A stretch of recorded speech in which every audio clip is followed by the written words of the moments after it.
Pag maintain yung takbo niya, kasi minsan nagme-maintain lang ng takbo yung truck eh. Mga 60, ganyan, 60, 40. Ngayon, pag umovertake ka, kailangan malayo bago ko gumanon. Hindi mo ako nag-overtake sa ganyan.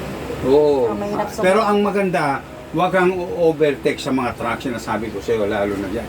Kaya kanina, boulevard, lalaki ng mga truck na sabay namin. Ay, huwag kang sasabay doon, paunahin mo sila. Kasi ang truck, Lalaki ng, ano yan, 16-wheeler ata yun. anong 16-wheeler? 20-wheeler yun, yung, ang tawag doon, yung may nababali. Yung may truck van pa. Ah, Truck van yung... Truck head ang tawag doon, yung sa unahan, yung ang tawag doon yung nababaling gano'n. Yung nasa likod na yun ang trailer. Ang sakay nila, container yun. Sa boulevard. Tapos yung trailer bed yun.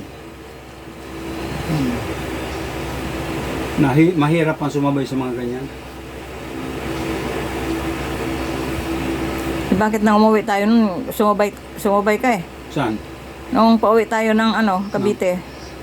Ay, babagal yung truck eh. Di siya, ano ba sabi ko kanina sa'yo? Pag nakita mo maintain yung takbo ng truck, kailangan bilisan mo, umovertake ka, gano'n. Huwag, alimbawa, 40 takbo niya, 40 ka rin.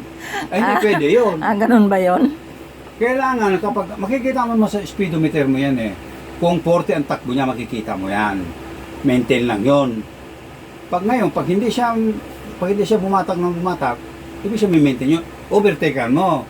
Pero pag overtake mo ng gano'n, huwag kang overtake kagad ng gano'n. Kung mabagal ang takbo niya, syempre, mabagal ang takbo niya, ikaw ngayon, warang